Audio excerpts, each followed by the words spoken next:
manufacturing locations, our laboratory discovered that over 20% of the samples are defective. Since our supplier is contractually required to limit the rate of defect among items in its manufacturers for us to below 5%, it has violated its contract with us.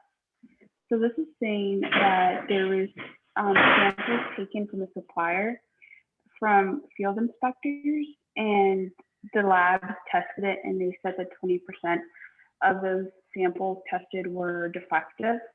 And they're arguing that the manufacturer violated the contract of having below 5%. Excellent.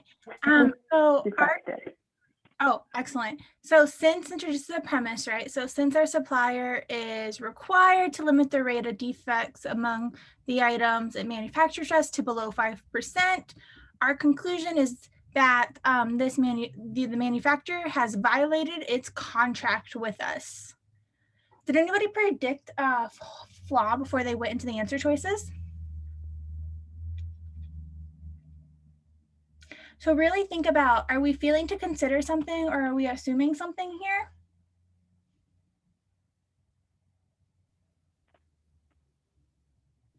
My prediction had to do with, how do we know that it's a fairly representative sample? Like, how do we know that it's fair and that we can adequately judge?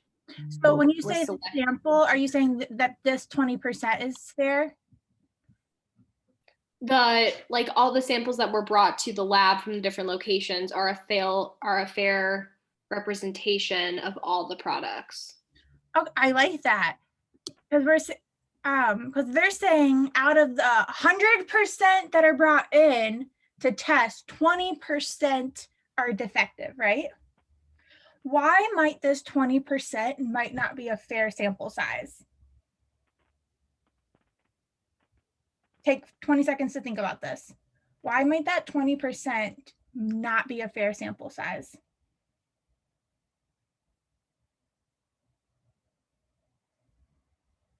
And give me a reaction if you want to answer, please.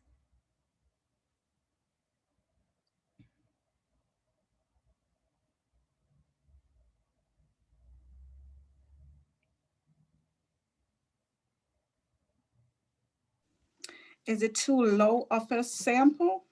Like it's not adequate? Not because it's too low. Okay, Katie, do you want to add on to what you were thinking? Yeah, so I was thinking that, okay, if they have to bring in a bunch of products to be judged, maybe the products that they're going to have that they can just pull from are ones that were put to the side for some reason. Maybe the really good ones were already sold, and so the ones that are left in the closet for them to just bring to be judged have something, have an issue with them, or there's something wrong that prevented them from being sold. Excellent. Do we say anywhere that we're randomly bringing in samples to test? No. So do you think that these field inspectors are out there bringing in random ones, or do you think they're probably out there finding the ones that might have an issue? The ones that have an issue. And so do we know if the items are going to be if 5%, if there's more, that more than 5% of them are defective, if all we know is that out of the ones that they thought might be a problem, 20% are defective? No. Excellent job, Katie. So if we were to go through, it looks like D and B B and C were our most common wrong answer choices. Common answer choices. One of them is correct. Real quickly on A, it bases its conclusion on too small of a sample size of items tested by the laboratory. It's not that it's too small of a sample size.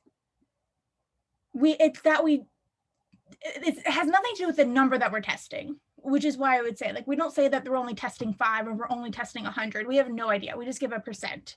So does this happen? No. So it can't be A. Let's go to E. Presumes without providing justification. So assumes that the field inspectors made an equal number of visits to each of the various manufacturer sites of the supplier. Do we assume that? No, we never once mentioned the number of times they visit. So it's not E. All right, C, overlooks the possibility. So doesn't consider that a few of the manufacturing sites are responsible for most of the defective items. Do we assume that, or do we not consider that?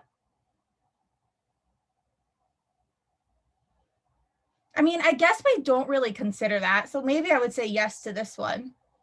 But is it a problem? No, because we're trying to say why this 20% is not a fair representation for them to have violated their contract. We don't care where a majority of them are coming from, right? So it's not C.